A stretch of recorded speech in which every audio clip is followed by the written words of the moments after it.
Welcome back to the Pioneer Sideline, episode 134 coming at you. Just got finished up talking men's basketball. We're going to stay on the topic. Kevin Calhoun still with us here at the desk.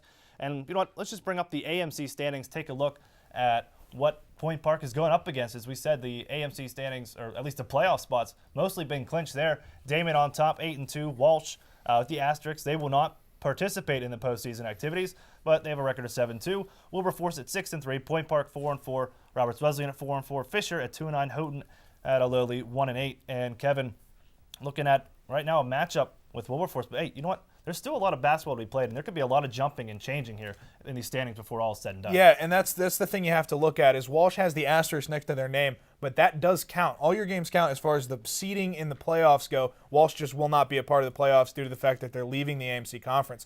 So for the Pioneers, it's going to come down to, are they going to play at home or are they going to play on the road? And you have to look at the matchups on the road, Aaron. You look at a team like Damon. The Pioneers go to Damon all the time between the Lord Amherst tournament, which they attend every year, but then also they go to Damon for their normal regular season games. We've seen them win there before, but they have struggled. Roberts Wesleyan's a different story.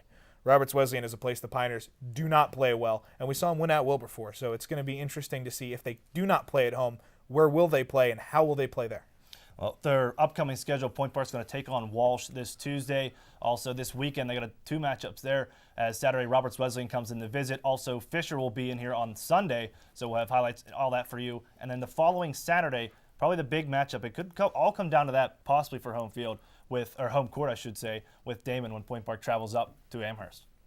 Yeah, all of these games are vital. The Tuesday game at Walsh, always a tough place to play. They actually played really well there last year. Kept it close up until the end. Different team now. Should be interesting. And then Roberts Wesleyan coming here. It's always been a different story, Roberts Wesleyan in Pittsburgh as opposed to the Pioneers in Rochester. So the Pioneers, I like their chances there. I think they'll play better at home than they did up in Rochester. But yeah, you're absolutely right. It's going to come down to the game up near Buffalo, up against Damon, the Wildcats, just like it did last year. It's not going to be for the playoff berth. Both teams are going, but it's going to be a matter of seeding. Now, how do you see the seeding filling out there then? Point Park needs a couple wins. They got 4 games left on the schedule, but how do you see everything fill out towards the end of the season? See, what the Pioneers were hoping for, believe it or not, is for Damon to win at Wilberforce, and Damon goes on the road, drops their second game, and that really helps Wilberforce, and the Pioneers are looking at the 4 seed right now. I don't think Wilberforce has the staying power to stay at 4. I think the Pioneers are going to end up at 3 with Roberts Wesleyan at 2, and I think the Pioneers have another trip to Rochester in their future. And that back to the House of Horrors we would go. We will see how that plays out. Be sure to tune in next week. We'll see a little bit more how these standings are going to fill out. Kevin, always great to have you on, men's analyst. We're going to step over to the right side, talk about the women now as we take a look at their standings. The women's team on top as of right now with that perfect record in the AMC, 9-0. Damon at 9-2, Walsh at 8-3. As you mentioned, Kevin, broke it all down for you. They won't be participating in the playoffs. Roberts Wesleyan at 6-3, Houghton at 4-6, Carlo 3-6, Wilberforce 2-8, Fisher 0-13, 0-27 overall. Matt, big matchup for Point Park as they will go out. They'll play Walsh Tuesday, Roberts and Fisher Saturday and Sunday. They'll play Carlo in 2 Tuesdays, and then at Damon to finish out. So we could see also, just like on the men's side, that Damon game at the end of the season really breaking everything down. Yeah, I really think they're going to be challenged tomorrow, though. They have to face the Walsh Cavaliers, who you saw in the standings are 8-3. But if they do lose there, it's not really going to hurt the Pioneers. Those standings do not accumulate. If they do get a loss against the Walsh Cavaliers, as they do not count in the standings.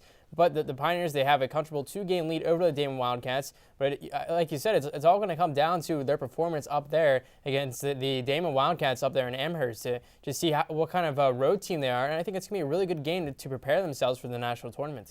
Well, we got to get through the AMC first. But, Matt, how important is it to this Point Park team to win out or at least win enough games to clinch home court? What does home court mean to the women Pioneers?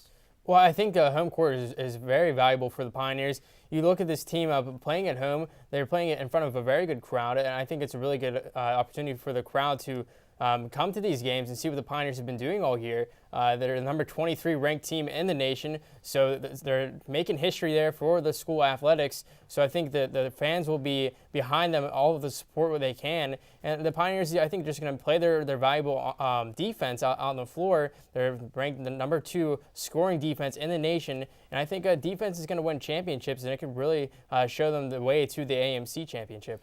Now, former women's coach Ed Mina told me that the Point Park Pioneers, the Lady Pioneers, were going to win out the rest of the season a couple weeks ago. He's been true thus far. But Matt, you're an analyst. How do you see the Point Park faring down the stretch here with the last 5 games. Well, it's very possible for the Pioneers to win those final 5 games. But an interesting stat that I looked it up, the Pioneers, they're doing a horrible job at the free throw line. They're the 122nd team ranked in the country right now at 126. So they really have to work on their shots at the charity stripe if they really want to go further beyond the AMC championship. So I really think the Pioneers just got to work on the fundamentals of their game. Their defense has been stellar throughout the season, but I think their offense is starting to firing up at the right time. So you could very well see these Pioneers going maybe into a 18-game winning streak.